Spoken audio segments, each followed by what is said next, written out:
kecelakaan kerja, hari tua, dan pensiun. Jadi kalau ditambah setengah akan menjadi 10,74 sampai dengan 12,24 di luar yang lain-lain ya. Itu kita Lain-lain bicara hanya yang lain-lain tentunya ada sundulan dan lain di luar UMP. Tapi kita tidak bicara di sini, Pak. Nah, kalau kita bicara dari jaminan sosial saja sudah sebesar itu. Nah, kalau ditambah dengan setengah persen jadinya seperti tadi 12 sekian, Pak. Tapi sebenarnya menambahkan dikatakan Pak Didik tadi, BPJS Ketenagakerjaan itu bisa sampai sekarang membutuhkan 27 tahun. Jadi tidak serta-merta ikut langsung beli, langsung bisa dapat ya. Tapi kembali lagi pertanyaan saya, Pak, ini ada skim yang namanya MBL ya, MLT dan ada MBR. Kenapa ini tidak itu saja yang kita manfaatkan? Karena seperti saya ulangi lagi, dana dari MLT itu ada 160 triliun dan nantinya akan bertambah. Dan jelas-jelas itu hak pekerja. Tapi kenapa mesti bikin skim yang baru, di samping menurut saya menyalahi juga ini masuk sistem jaminan sosial atau tabungan atau apa? Kalau tabungan tidak bisa dipaksakan. Nah sekarang ini sudah tidak masuk sistem jaminan sosial dengan memaksa harus bayar. Di mana tabungan itu tidak ada yang harus ada keharusan. Dan tentunya trust juga ini menjadi masalah, tapi saya tidak terlalu menekankan itu sebab ini juga penting.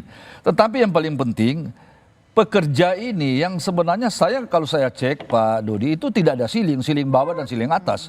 Jadi orang yang gaji tinggi pun harus nyetor, walaupun dia sudah punya rumah. Jadi gotong royong ini sepanjang saya tahu kita kalau mau beli rumah ya kita kumpul bersama yang punya kepentingan, nanti secara bertahap kan dapat. Nah sekarang ini seluruh rakyat Pak harus membayar tabungan ini untuk lantas menjadi pertanyaan, di mana kewajiban pemerintah? Enggak seluruh rakyat lah, pekerja kan. Loh, tapi ini untuk seluruh rakyat Pak, bukan untuk. Jadi pekerja itu membayar juga untuk karena namanya ini kan seluruh untuk kepentingan tadi jelaskan Pak Suryadi, jadi melebar. Jadi memang ini ya saya sependapat dengan Pak Didik tadi, ini dari awal sih sebenarnya sudah, karena itu kita menolak Pak. Oke. Baik Pak Suryadi, DPR yang ikut merancang Undang-Undang Perumahan Rakyat ini. Jadi kalau kemudian pekerja pun menolak, pengusaha menolak, ini kesalahan ketika undang-undang itu dibuat sebetulnya di mana Pak Suryadi? Iya sebetulnya memang seperti yang sampaikan tadi, ini ada pergeseran beberapa poin ya. Yang pertama, yang tadinya kewajiban pemerintah menyediakan rumah bagi masyarakat yang belum punya rumah, kemudian menjadi kewajiban pekerja gitu. Kemudian yang kedua, isu sektoral yang tadinya rumah menjadi isu pengumpulan dana. Belum lagi tadi kalau disebut bahwa ini tabungan, setahu saya tidak diatur misalnya sejauh mana ini dijamin di dalam seperti LPS misalnya. Ini kan menjadi masalah tersendiri. Kemudian tidak ada kewajiban bagi BP Tapera bahwa seluruh dana yang terkumpul ini kembali kepada rumah. Bahkan tadi untuk investasi gitu.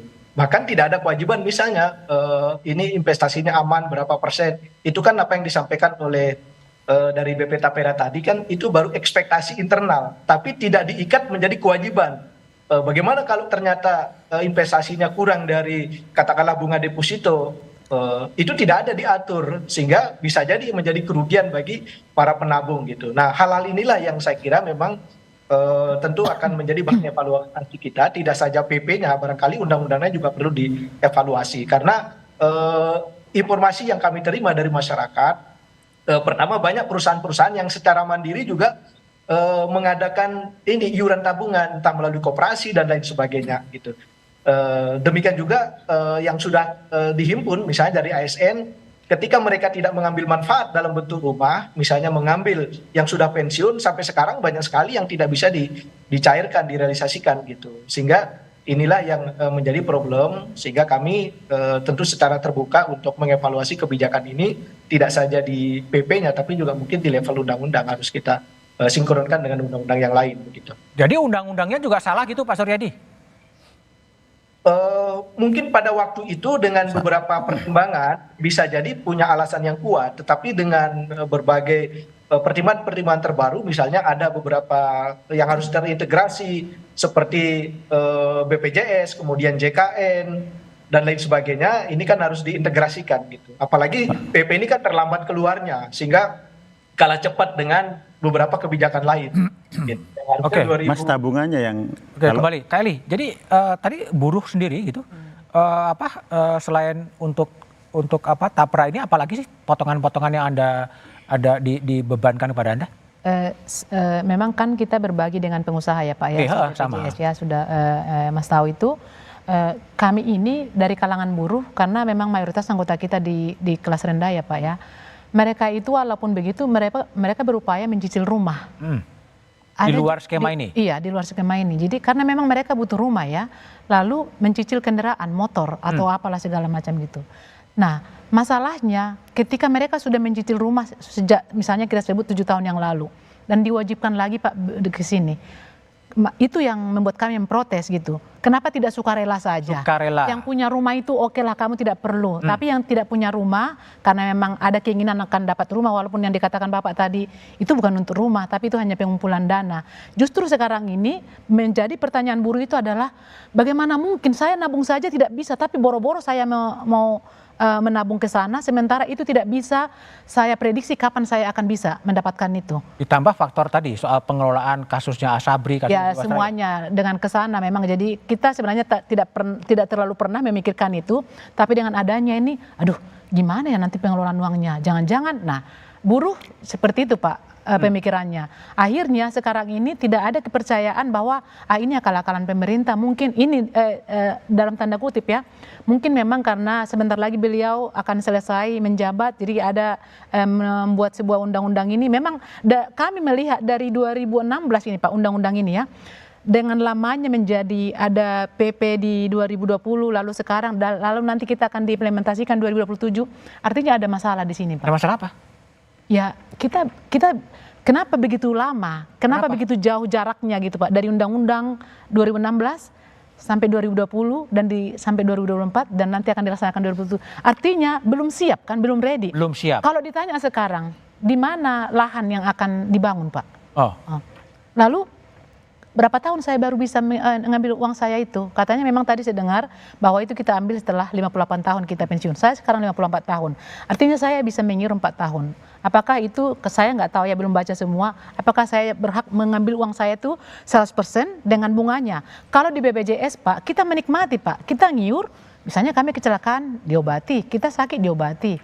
Jadi ada hal-hal yang kami dapatkan dari sana. Nah ini kan memang tapera, jangan dipaksakan pemerintah, buruh yang menderita ini makan menderita dengan memang gotong royong, kemanusiaan segala macam. Kalau saya kaya raya mungkin saya bolehlah. Atau buruh ini gajinya di atas 10 juta, gaji yang 2 juta sampai 5 juta yang paling tinggi di padat karya sekarang kan, bagaimana mereka akan bisa membayar itu? Oke, baik. Kembali Pak Budi, jadi ada banyak problem ya. Salah satunya adalah problem ketidakpercayaan sebetulnya, problem trust. Gimana BP Tapra untuk merespon soal public trust itu sendiri? Ya mungkin saya menjawab dulu apa yang disampaikan Bu Eli bahwa yang berhak menjadi yang mengiur atau dipotong tabungan adalah UMP ke atas. UMP ke atas. Dan ada ceilingnya Pak Anton. Jadi kita lagi nanti akan dikaji berapa ceilingnya. Oh itu belum ada juga? Kan belum ada collection memang. Sampai dengan hari ini itu masih di tahap dalam proses. Tetapi bahwa swasta itu masih diberikan paling lambat sampai 7 tahun sejak PP tersebut terbit tahun 2020. Sehingga paling lambat 2027. Nah, bahwa yang 2024 ini adalah menyangkut penyempurnaan dari PP 25. Jadi bukan dia lambat. Sebenarnya semua aturannya sudah ada di tahun 2020.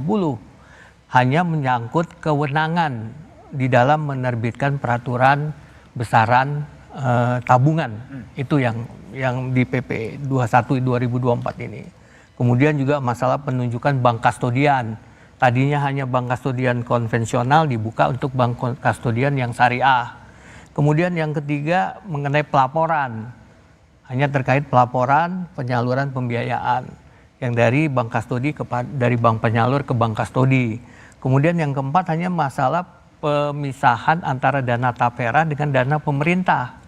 Jadi hanya mengatur itu, substansinya nggak ada berubah sama sekali di PP 21 ini terhadap yang PP 25 secara substansi. Hanya menyangkut kewenangan. Soal trust tadi gimana Pak?